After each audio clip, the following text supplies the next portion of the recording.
Hi అండి. ఎలా ఉన్నారు? కేవీఎస్, ఎన్వీఎస్ టైర్ 1 ఆన్సర్‌కి రిజల్ట్ వచ్చిందండి. చూసుకున్నారా ఎవరైనా? చూసుకోకపోతే ఒకసారి చూడండి. మనకి వెబ్‌సైట్‌లో అవైలబుల్‌గా ఉంది. మన తెలుగు స్టేట్స్ నుంచి ఎంతమంది కేవీఎస్, ఎన్వీఎస్‌కి ప్రిపేర్ అవుతున్నారో చూద్దాం. కామెంట్ బాక్స్‌లో ఒకసారి కామెంట్ చేయండి. మీరు ఏ డిస్ట్రిక్ట్, ఏ స్టేట్ నుంచి చేస్తున్నారో. నా సబ్జెక్ట్ వచ్చేసి టీజీటీ మ్యాథ్స్. 300కి 60% మార్క్స్ వస్తే మనకి దీంట్లో టైర్ 1 క్వాలిఫై అవుతారని అంటున్నారు. చూద్దాం. ఫిబ్రవరి ఫస్ట్ వీక్లో మనకి రిజల్ట్ వస్తాయని చెప్తున్నారు. చూడాలి. నాకు ఎన్ని మార్క్స్ వచ్చాయి, నేను క్వాలిఫై అయ్యానా లేదా అనేది రిజల్ట్ వచ్చాక ఒకసారి వీడియో చేస్తానండి.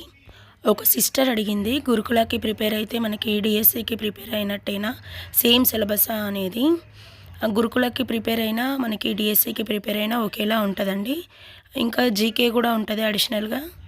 Same as it is same syllabus ఉంటుంది. మీరు దేనికి ప్రిపేర్ అవ్వాలనుకున్నా ఫస్ట్ మీరు ఒక సిలబస్ కాపీ అనేది తీసుకొని దాంట్లో ఏముంది, దాంట్లో ఉన్న టాపిక్స్ ఏంటి, దీంట్లో ఉన్న టాపిక్స్ ఏంటి అనేది ఒకసారి చూడండి. ఒకసారి ఓవరాల్గా చూస్తే మీకు ఒకసారి అర్థమైద్ది. ఒకవేళ మీరు మొబైల్లో చూడడం కష్టమైద్ది అని అంటే ఒకసారి జిరాక్స్ తీసుకోండి. జిరాక్స్ తీసుకొని కంపేర్ చేసుకున్నారనుకోండి ఈజీగా ఉంటుంది. జిరాక్స్ కూడా అవైలబుల్గా లేదు అని అనుకున్నారనుకోండి, ఒకసారి మనం క్రోమ్లోకి వెళ్ళి డిఎస్సి సిలబస్ అని క్లిక్ చేయగానే మనకు వస్తుంది కదా, ఒకసారి ఒక పేపర్లో రాసుకొని ఉంచుకోండి. నెక్స్ట్ మనకి గురుకులకి కూడా మనకి సిలబస్ ఉంటుంది కదా, రాసుకొని ఉంచుకోండి. ఆ రెండింటిని కంపేర్ చేసుకొని ఒకసారి ప్రిపేర్ అవ్వండి. ఆల్ ద బెస్ట్ అండి.